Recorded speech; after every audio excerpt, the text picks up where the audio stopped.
CTV5's investigative reporter Angie Racono has been digging into the suspect's past, and she's learned about missed opportunities to hold Cody Harrison accountable. So, Angie, this kind of information is always tough to learn. It is, and we've gotten a lot of feedback from viewers questioning how something like this could happen. Cody Harrison has quite a legal past, and we have collected mugshots from different agencies. Throughout the day, the people who should have straight answers are still trying to unravel what happened. Here's what we know. Harrison was arrested on September 2nd with a handgun. He can't have one because he's a felon. A felon in possession of a weapon is a Class C felony, and that's 3 to 10 years in prison if convicted. But he was released from jail. The prosecutor says she didn't get a probable cause statement until September 9th. Okay, our buddy here, Cody, the Glacier Glider. Long criminal history. And I don't know how he got it, because apparently cops don't arrest Glacier Gliders. They just see Glacier Gliders doing crime. They look the other way, like he's one of us. But this guy managed to get arrested dozens of times. In his last arrest, the Class C felony, and he was released.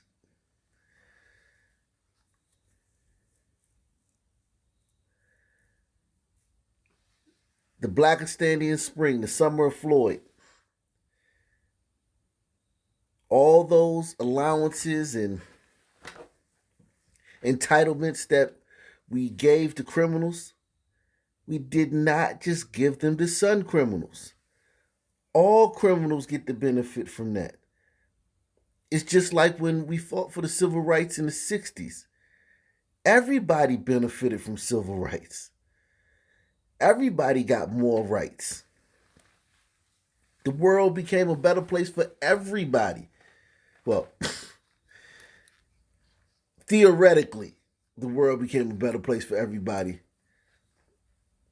because of the civil rights that we fought for. Fast forward 20 years, we fought for criminal rights.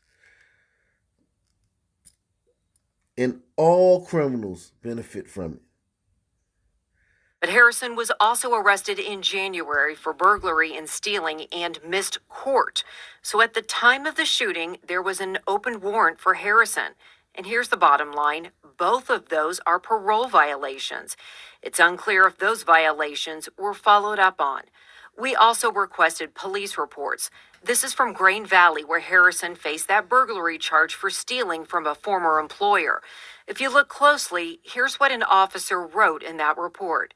It should be noted, Cody is known to always be armed with a firearm. Harrison's previous convictions include a 15-year sentence for shooting a firearm at or from a motor vehicle. A lot of people are questioning why he was still on the streets. Angie Racono, case. So this guy killed the cop.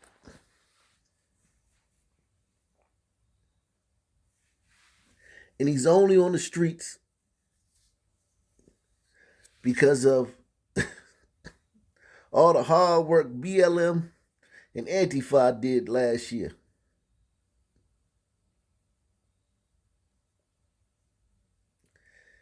They should be held liable for this. Hit one if you think BLM and Antifa should be held liable every time one of these career criminals who's been let out of jail repeatedly and repeatedly harms someone. And in this case, a police officer. To Investigates has been looking into Dion Ledette's past, and that research revealed that he had prior felony convictions. Look at that. KPRC2's Mario Diaz is live downtown. And Mario, that you've learned that this is another case where a judge could have kept a violent offender behind bars, but didn't. And Chris, there was a hard push less than a year ago to keep him locked up. And the office behind that push, none other than the Harris County District Attorney's Office. I want to know who's he going to answer to? He's got some answering to do as to why this suspect was out on the street. The president of HPD's union demanding answers from Judge Greg Glass out of Harris County District Court 208 following the shooting death of HPD Senior Officer William Bill Jeffrey. All this happened in the last few days. You guys may have seen the article going around, attacks on police are skyrocketing. But these two cases right happened in the last few days.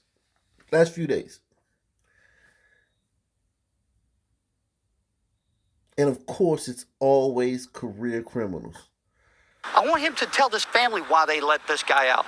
The guy is Dion Ledette, a twice convicted violent felon who last November the Harris County District Attorney's Office thought was too dangerous to be out on the streets. The DA's office requesting Ledette be denied bond, but Judge Glass granted it. And then again, after Ledette failed to chauffeur his ankle monitor. So he was let out, then failed to show up for his ankle monitor, was detained again, and then let out again.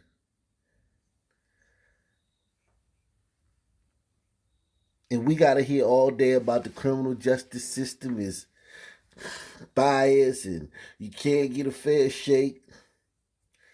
Man, it was sweet before 2020. I'm telling you. Trust me, I know. And I'm not saying that like after you throw 1,000 boulders at the penitentiary, yeah, you're going to get slammed. Or if you get caught up, or if you get convicted of something big or whatever, or there's an investigation and you caught up in a sting or, a roundup or something, or, the